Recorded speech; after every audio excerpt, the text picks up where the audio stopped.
అంటే దీంట్లో మొత్తం 10 మందిలో 2 శాసనసభ్యులకి నోటీస్ ఇచ్చిన ఈ రోజు వరకు కూడా రిప్లై లేదు. కడియం శ్రీహరి గారి విషయంలో, దానం నాగేందర్ గారి విషయంలో.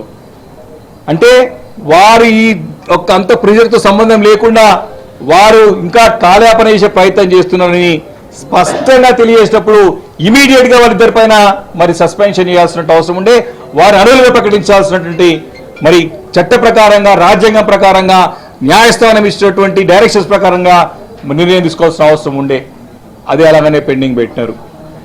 ఈరోజు ఇదంతా అయిన తర్వాత కూడా ఈ 5 శాసనసభ్యుల యొక్క అనర్హత పిటిషన్ మేము ఇష్టమో దాన్ని డిస్మిస్ చేస్తూ ఒక్కొక్క చిన్నగా ఒక్కొక్క 6 నిమిషం స్టేట్మెంట్ ఇచ్చేసి స్పీకర్ గారు, మరి ట్రిబ్యునల్ చైర్మన్గా వ్యవహరిస్తున్నటువంటి స్పీకర్ గారు మరి 5 సభ్యులది చదివి ఈ యొక్క శాసనసభ్యులు తన శాసనసభ్యత్వ సభ్యులుగా కొనసాగుతారు వారి నియోజకవర్గం పేరు చెప్పి వారిపైన ఎలాంటి మరి ఏ కారణంతో చేస్తున్నారని ఇలాంటి చెప్పకుండా స్పష్టత ఇవ్వకుండా, ఏ పార్టీ తరఫున మరి కంటిన్యూ అవుతున్నా కూడా చెప్పకుండా జస్ట్ సింగిల్ లైన్ స్టేట్మెంట్ ఇచ్చేసి మరి మా ఆ ఒక జడ్జిమెంట్ కాపీని ఇవ్వమని చెప్తే మరి అప్లోడ్ చేస్తామని చెప్పినారు కానీ మా చేతికి ఇవ్వలేదు.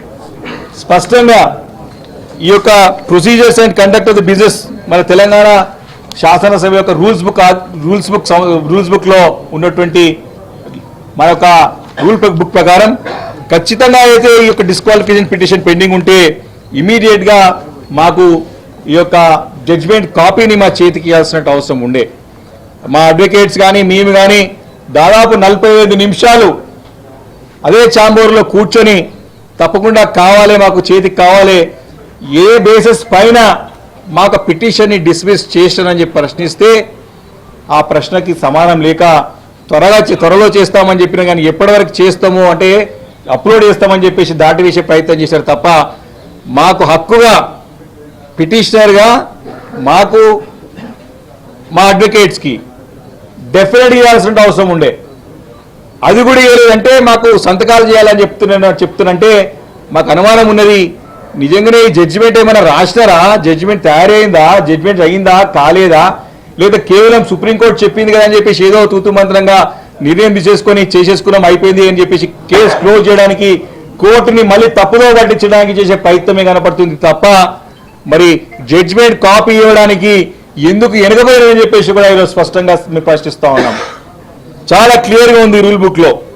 మనకి కంక్లూజన్ అయినప్పుడు మనకి సంబంధిత పిటిషనర్కి కానివ్వండి, వారు సంబంధించినటువంటి వకీలు కానివ్వండి, పిటిషన్ సంబంధించినటువంటి డిస్మిస్ అయినటువంటి ఏ సందర్భంలో ఏ బేసిస్ పైన మా పిటిషన్ని డిస్మిస్ చేసినారో చెప్పాల్సిన అవసరం ఉన్నది.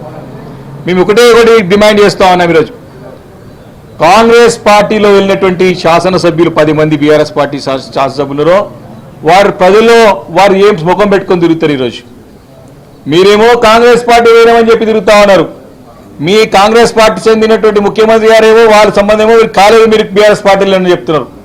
అక్కడ ప్రజలకేమో మేము అధికార పార్టీలు చెప్పుకొని తిరుగుతా ఉన్నారు. మీరు ఏ ముఖం పెట్టుకొని ఈరోజు తిరుగుతారు? ముఖ్యమంత్రి గారిని మేము ఛాలెంజ్ చేస్తా ఉన్నాం బీఆర్ఎస్ పార్టీ నుంచి.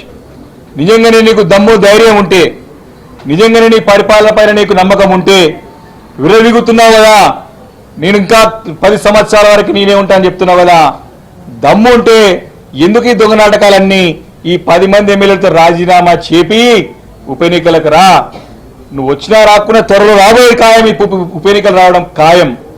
ఈరోజు 10 మంది ఎమ్మెల్యేలు మేము కాదు, మేము బీఆర్ఎస్ పార్టీ కాదు అని బయట అక్కడ కాన్ఫరెన్స్ చెప్పుకుంటారు, బయట వచ్చేసేమో మేము అధికార పార్టీ కాదని చెప్పి ఇక్కడ చెప్తా ఉన్నారు. కాబట్టి ఈ యొక్క 10 మంది ఎమ్మెల్యేలు ఎట్లున్నదంటే కాంగ్రెస్ పార్టీలేమో మందికి పడిన బిడ్డలు మా బిడ్డలను కాంగ్రెస్ పార్టీ అధికారంలో వాళ్ళ అధికారం ప్రభుత్వం చెప్తా ఉంటే వీళ్ళేమో మా గుండె బిడ్డలు మాకే కాదని చెప్పి తిరుగుతా ఉన్నారు. ఈ రకంగా పరిస్థితి, వీళ్ళ పరిస్థితి అయోమయ పరిస్థితులు ఉన్నది.